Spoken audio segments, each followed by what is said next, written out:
અમરેલી જિલ્લામાં વડગામના કોંગ્રેસના ધારાસભ્ય જિગ્નેશ મેવાણીના સમર્થનમાં દલિત સમાજના લોકો મેદાન આવ્યા છે। તેમના દ્વારા જિલ્લા કલેક્ટર કચેરી ખાતે એક રેલી કાઢવામાં આવી, જે રેલીમાં જિગ્નેશભાઈ તુમ આગે બઢો હમ તુમ્હારે સાથ હૈ તે પ્રકારના નારા લગાવવામાં આવ્યા। એટલું જ નહીં, દલિત સમાજના આગેવાનોએ તો ગૃહમંત્રી હર્ષ સંઘવીના રાજીનામા સુધીની માંગ કરી દીધી છે, જેના કારણે રાજનીતિ ગરમાઈ છે। કેમ દલિત સમાજને મેદાને આવવું પડ્યું, શું સમગ્ર મામલો છે, વિગતે વાત કરીએ। વૈષ્ણવજન તો તેને કહીએ જે પીડ પરાઈ જાનાને રે।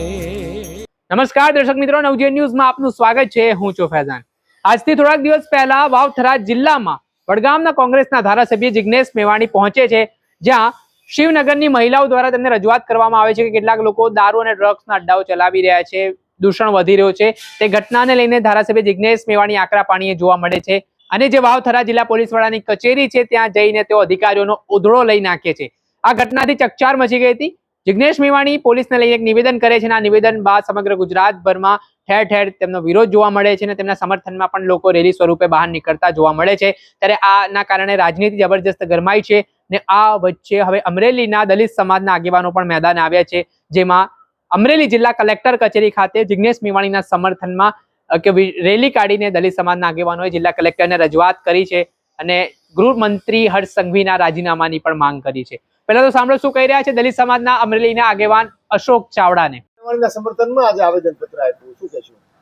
આજે અમરેલી જિલ્લામાં અનુજાતિના આગેવાનો બધા ભેગા થયા અને જિગ્નેશભાઈના સપોર્ટમાં કે આપણા રાજ્યના ગૃહમંત્રી જ્યારે ગુજરાતની જનયાત્રા કોંગ્રેસની હતી એમાં થરાદમાં જિગ્નેશભાઈને મહિલાઓ ગાડી રોકી અને ત્યાંની એણે બધી આપવીતી મહિલાઓએ કે અમારા વિસ્તારમાં સ્કૂલની બાજુમાં દારૂ તો ઠીક છે પણ ડ્રગ્સ પણ એટલા ગામડા સુધી ડ્રગ્સ પહોંચી ગયો છે, તો આની જિમ્મેદારી કોની? એ માટે જિગ્નેશભાઈ ત્યાં ગયા અને જિગ્નેશભાઈ જોયું બધું, ત્યાં વિડીયોગ્રાફી કરી અને ત્યાં એ એસપી સાહેબને મળવા ગયા, એસપી પોલીસ સ્ટેશન મહિલાઓ સાથે। ત્યારે ત્યાં એવી ચર્ચા થઈ કે ભાઈ આ એટલું બધું તમારું અહીં દૂષણ છે તો તમે કેમ આની ઉપર એક્શન લેતા નથી, બરોબર?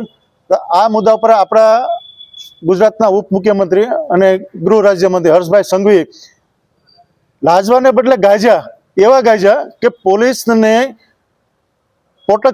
પોલીસના પ્રોટેક્શનમાં એ માણસે રેલીઓ કાઢી જિગ્નેશભાઈની વિરુદ્ધમાં કે હર્ષભાઈ જો સારા વ્યક્તિ હોય, સાસા હોય, સંસ્કારીની વાત કે સંસ્કાર એનામાં હોય તો આ શબ્દો એને જિગ્નેશભાઈને સપોર્ટમાં કહેવા જોઈએ કે જિગ્નેશભાઈ તમે જે વાત કરી છે ચાલો મને બતાવો તમારા વિડીયોગ્રાફી, હું તમારી સાથે છું અને આને ડામમાં કોઈ પણ અધિકારી હોય એના ઉપર એક્શન લેવામાં સરકાર તનદર મજબૂત છે। એની જગ્યાએ એને જિગ્નેશભાઈના વિરોધમાં ને જિગ્નેશભાઈને જે શબ્દો કીધા એ અશોભનીય છે અને અમે તો એવું કહે છે કે હર્ષભાઈને શરમ હોય તો રાજીનામું દેવું જોઈએ અને કોઈ બીજા કેપેબલ હોય, હોશિયાર ગૃહમંત્રી હોય એને સરકારે એને ગૃહ ખાતું આપવું જોઈએ।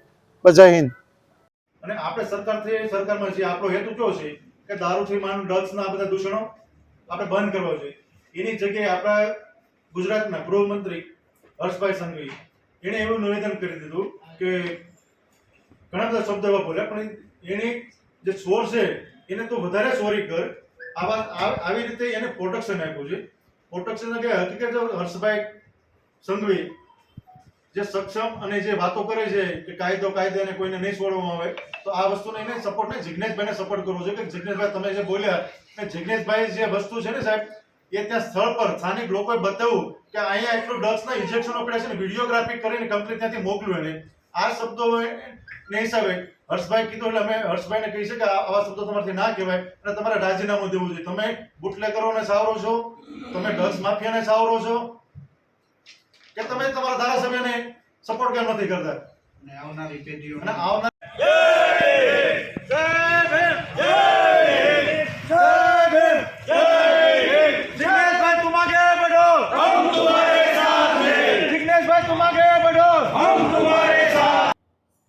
આપણે સાંભળ્યા હતા અશોક ચાવડા, તેમનું મોટું નિવેદન સામે આવ્યું છે અને જે ઘટનાક્રમ બન્યો છે વાવ-થરાદમાં, જે રીતે જિગ્નેશ મેવાણીએ નિવેદન આપ્યું ત્યારબાદ તેમનો જે વિરોધ થઈ રહ્યો છે તે મામલે તેમણે પ્રતિક્રિયા આપી છે અને આ ઘટના બાદ હવે દલિત સમાજ છે તે લડાયક ભૂમિકામાં જોવા મળી રહ્યું છે। દર્શક મિત્રો, આવા જ નવા વિડીયો સાથે આપણે માહિતગાર કરતા રહીશું, એટલે નવજીવન ન્યૂઝ જોતા રહો। વૈષ્ણવજન તો તેને કહીએ